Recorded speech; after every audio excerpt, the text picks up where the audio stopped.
Merci d'être avec nous sur ITV. Bonsoir à toutes et à tous. Bienvenue dans le 1945. Dans l'actualité ce soir, 3 jours de grève renouvelable. C'est le mot d'ordre décrété par le syndicat autonome des médecins, pharmaciens et chirurgiens dentistes du Sénégal. Les blouses blanches dénoncent la mise sous contrôle judiciaire de leurs collègues du district sanitaire de Kédougou. Entre autres revendications du SAMES, les garanties d'un procès rapide, juste et équitable pour leurs collègues. Et puis le collectif des commerçants Andetahaou Sandaga exige le démarrage des travaux de reconstruction du marché à Sandaga. Un an après sa démolition, les commerçants s'offusquent des lenteurs notées dans le démarrage des travaux. En conférence de presse, ils ont désigné le maire de Dakar Plateau comme responsable de cette situation. Compte rendu à suivre. Dans votre rubrique Réussir ce soir, on vous amène dans l'univers de la beauté et de l'esthétique avec la présidente directrice générale de Glam Attitude, Fatou Falnian. Son parcours à découvrir en fin d'édition. Voilà pour les titres. Tout de suite, le développement.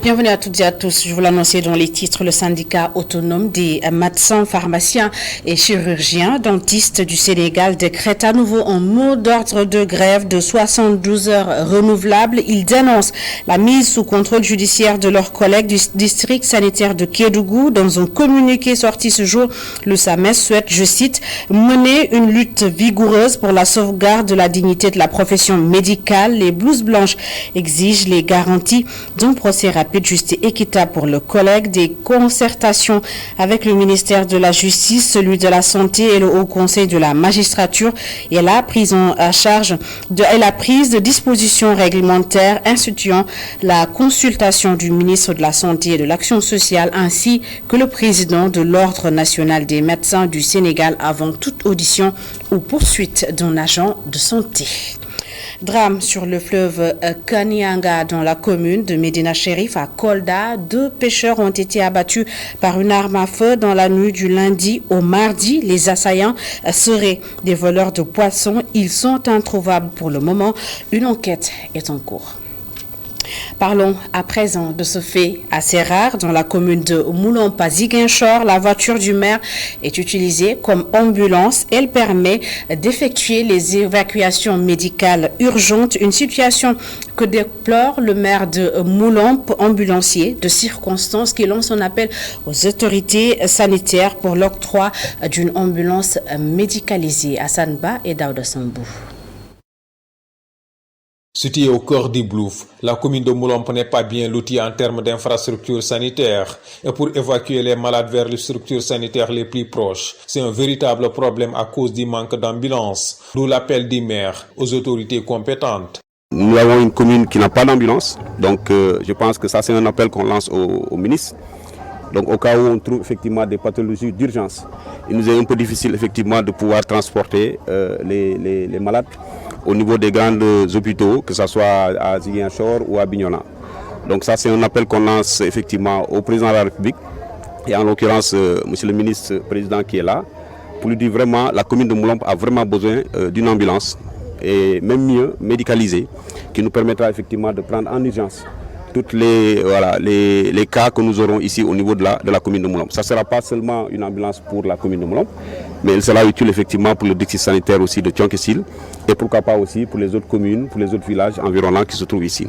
Après les évacuations sanitaires, les médicaments aussi font défaut, surtout au niveau de la prise en charge et du stock. Le maire de la commune souhaite un accompagnement de structures spécialisées dans ce domaine pour alléger la souffrance des populations.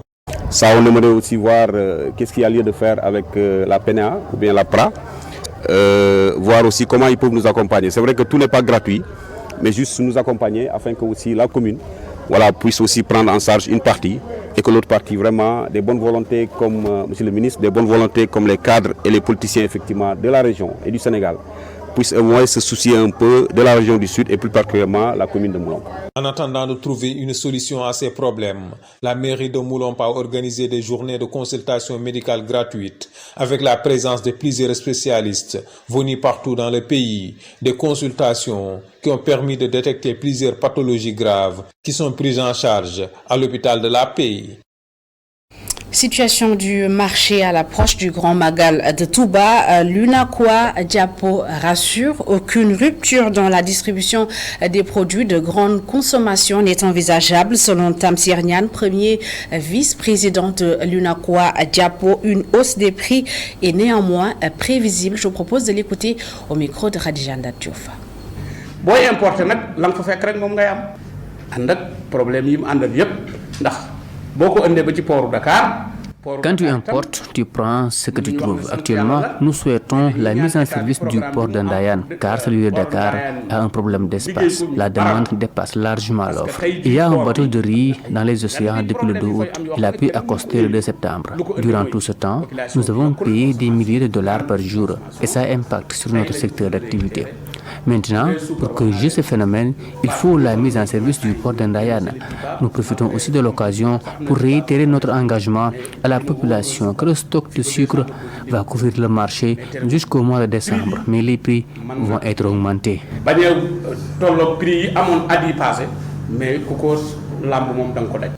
Et plus d'un an après la démolition du marché à Sandaga, les commerçants dénoncent les lenteurs notées dans le démarrage des travaux de reconstruction du marché regroupés au sein du collectif Ando Tahaou à Sandaga. Ils tiennent le maire de Dakar Plateau pour responsable de cette situation. Ils étaient en conférence de presse. Le compte rendu de Mamse Naboubabou et Seydina Fall.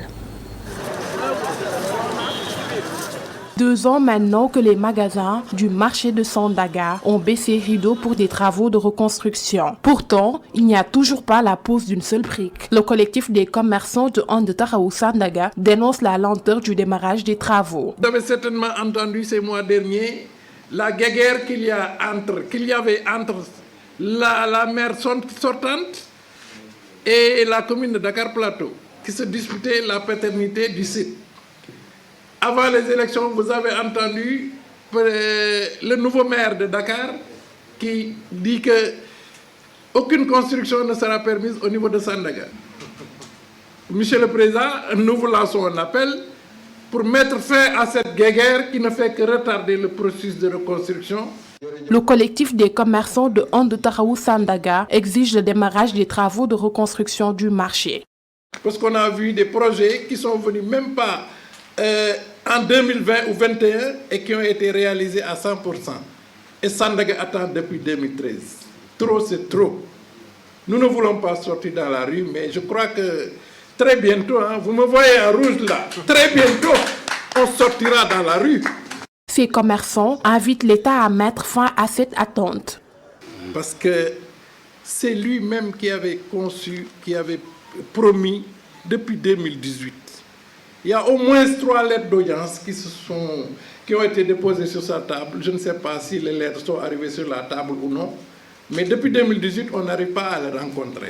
Aujourd'hui, pour cette occasion, on sollicite au moins qu'ils nous reçoivent pour qu'on puisse élucider ce problème et l'achever.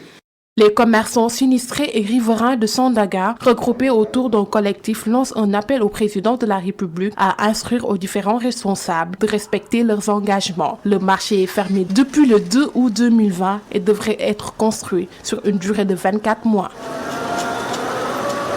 Mouvement d'humeur des agents du ministère de l'élevage. Ils ont organisé un sit-in à la sphère ministérielle de Diamniadio pour réclamer le paiement des indemnités qui leur sont destinées, le boycott de la campagne de vaccination du cheptel et l'arrêt des inspections dans les abattoirs seront les prochaines étapes de leur plan d'action selon Amadou Lamine Carré. Suivant ces explications, il est le secrétaire général du syndicat des travailleurs de l'élevage. Les propos sont recueillis par Babacar Seck.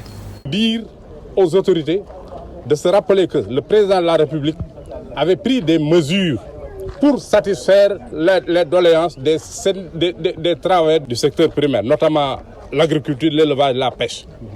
Mais malheureusement, la procédure n'a pas été suivie jusqu'au bout pour ce qui concerne le ministère de l'élevage. Pour les autres, la procédure a été suivie jusqu'au bout et ils sont en train de payer les travailleurs. Et pourquoi ça bloque au niveau du ministère de l'élevage? C'est ce qu'on peine à comprendre. Je ne sais pas s'il y a des traîtres parmi notre administration ou bien c'est au niveau du ministère des Finances. C'est pourquoi aujourd'hui, vraiment, tous les travailleurs qui sont venus des régions, on les félicite et on les encourage.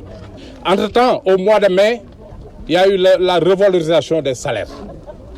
Mais nous, on ne considère pas ça comme une revalorisation parce qu'il y avait une procédure qui avait été entamée. Tous ces ministères-là sont en train d'être payés, sauf l'élevage.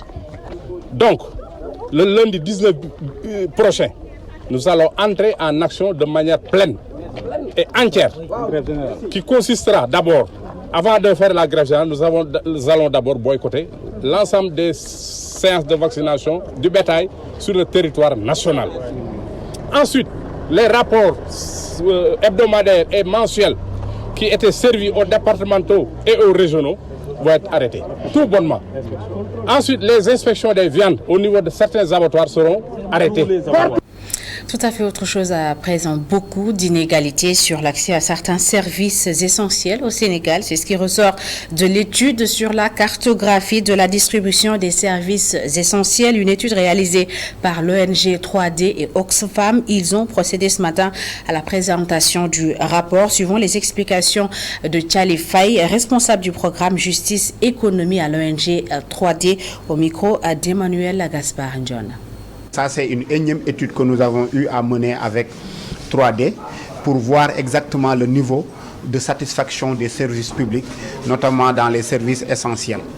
Et aujourd'hui, nous nous sommes dit on ne va plus se limiter à diagnostiquer le budget de l'État, mais nous allons essayer de voir à travers la pratique qu'est-ce qui existe au niveau des collectivités territoriales. Est-ce que réellement il y a une bonne distribution des services essentiels au niveau des différentes collectivités territoriales? À travers cette étude, nous avons pu constater que jusqu'à présent, il y a énormément d'inégalités en termes d'éducation, en termes de santé, mais également de protection sociale.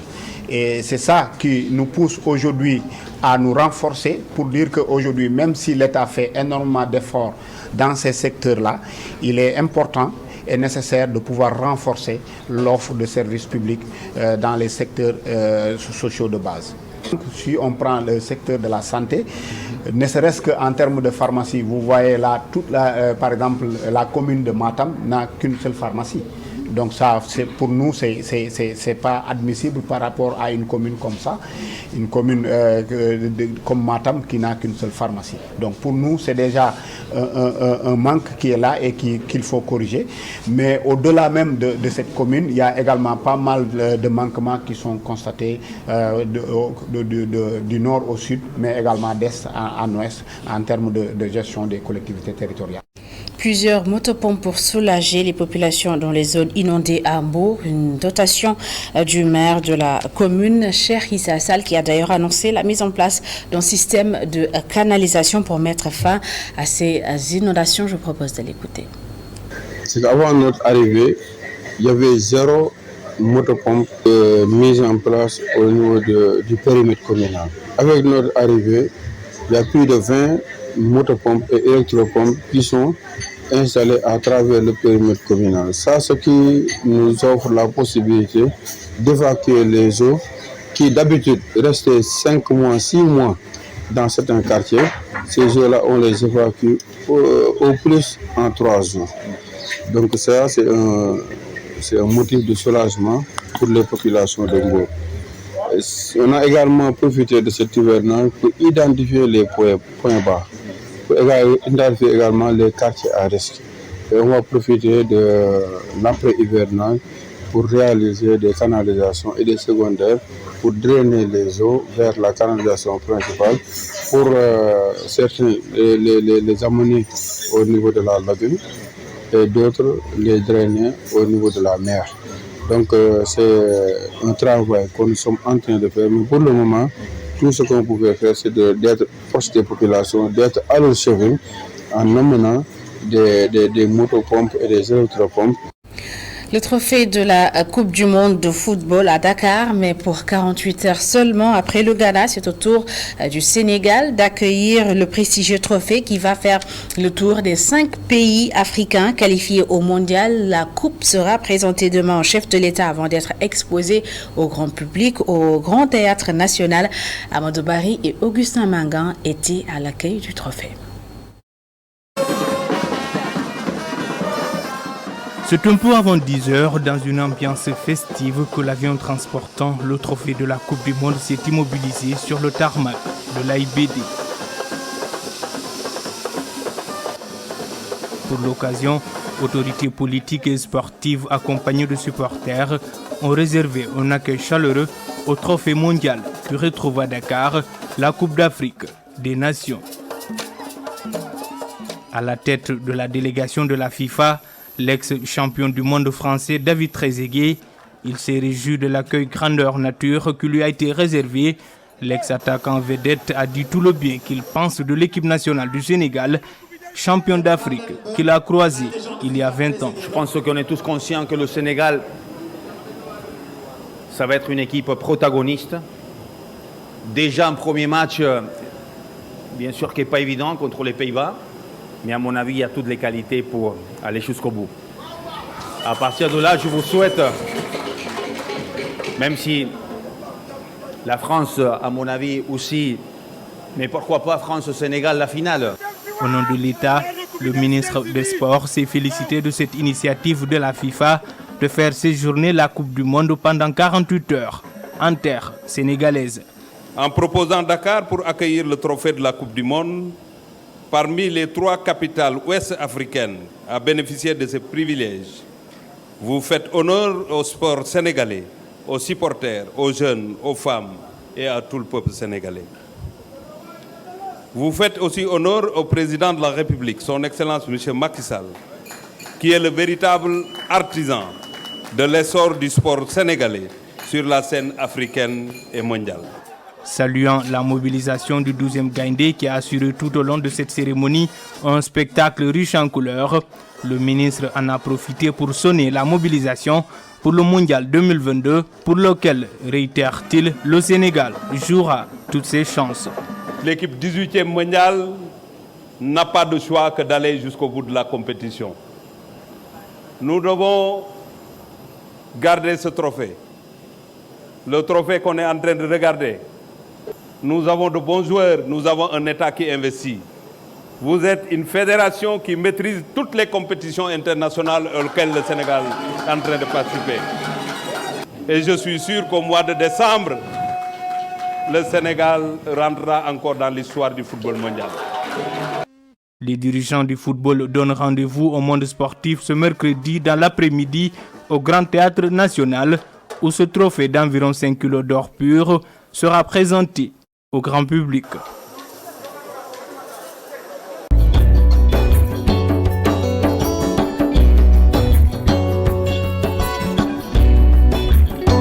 Elle a réussi dans les soins esthétiques, la coiffure et le maquillage. Fatou Fall est la CEO de Glam Attitude. Il lui a fallu 8 années pour asseoir son projet, un institut de beauté. Son parcours dans la rubrique Réussir de ce soir, signé Aïssatou Kane. Esthétique, onglerie, coiffure, permettre aux clients de se relaxer dans un local cocooning, un rêve de jeunesse qui se réalise. Moi, tout ce qui est mode, tout ce qui est beauté, je l'aimais depuis mon enfance. Donc c'est pour cela que j'ai opté pour l'esthétique. Un univers chaleureux pour offrir un soin unique rendu possible grâce à l'investissement de son mari. C'est moi qui est devant, mais tout ce que vous voyez là, c'est Monsieur Nyon. C'est lui qui a tout fait. Donc moi, ce que je fais, c'est les prestations. C'est moi qui fais tout ce qui est prestation à Glam Attitude. Donc je peux dire que la décoration que vous voyez là, les matos, les produits, c'est Monsieur Nyon. Donc moi, ce que j'ai fait, c'est juste prestation, c'est moi. Mais la gestion, la comptabilité, tout, c'est Monsieur Nyon qui gère ça. Donc, on n'a pas fait de prêt.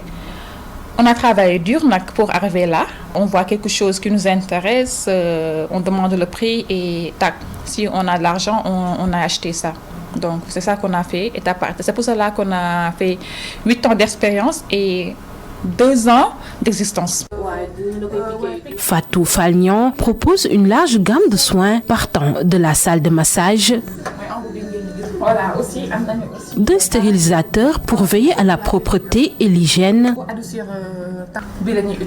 d'une partie onglerie, d'un espace maquillage avec des produits de marque, d'un bac à pédicure. Titulaire de diplôme en esthétique, Fatou mise sur la qualité pour faire face à la concurrence. Je veux dire, première étape côté professionnalisme, oui, la qualité, les matos. Parce que quand on dit travail, une bonne... Quand on dit que je veux que ma cliente soit satisfaite, il faut avoir de bons matériels. Donc les matériels, ça en fait partie. Il y a aussi les produits, parce que ce n'est pas n'importe quel produit, c'est des produits professionnels haut de gamme. Oui. Des fois, il y a des clientes qui viennent ici en me disant « Wow, je ne savais pas que ça existe. Vous avez de très bonnes qualités, de très bons matériels et de très bons produits. » Bon, donc ça veut dire que les gens aiment ce qu'on fait et les produits qu'on a amenés ici. Aussi traitement nappy avec 2 ans que Glam Attitude a été créé, encore très tôt pour Madame Nyan de parler de retour d'investissement. Pour le moment, non, pas encore. Vraiment, pas encore. C'est pas facile, peut-être si c'est le début, parce que le début est difficile. C'est le début, peut-être les gens ne nous connaissent pas. Et en ce moment, on est en train de faire notre site qui est en cours. Donc, c'est ça notre projet. Il est hélas parfois déconcertant pour la propriétaire de Glam Attitude de subir l'arnaque et la mauvaise foi dans le milieu. Il y a des gens que tu demandes des services. Donc, ils te disent oui, c'est bon, on peut faire ça. Mais vraiment, à la fin, tu vois d'autres choses. Et ça fait mal parce que ce qu'on leur donne, c'est pas, on l'a pas volé, on l'a travaillé dur pour l'avoir. Donc des fois, tu as des gens qui viennent te dire qu'on peut faire ça, mais à la fin, c'est compliqué. Oui, il y a beaucoup d'arnaques sur le milieu. Très fière d'avoir pu réaliser son rêve de petite fille, Fatou conseille aux jeunes de croire en leurs aptitudes. Il faut aller se former. La formation, c'est la base. Bon, jusqu'à présent, je me forme. Je fais des cours en ligne. J'ai fait 8 ans d'expérience, mais c'est pas dit que j'ai fini. J'ai pas encore fini. Ça reste beaucoup. Parce que l'esthétique, chaque jour, il y a quelque chose qui sort. Aller se former, c'est très important. Après avoir réussi à asseoir dans son terroir un institut de beauté et de bien-être, Fatou Falnion se bat corps et âme pour laisser ses empreintes dans ce secteur en plein essor.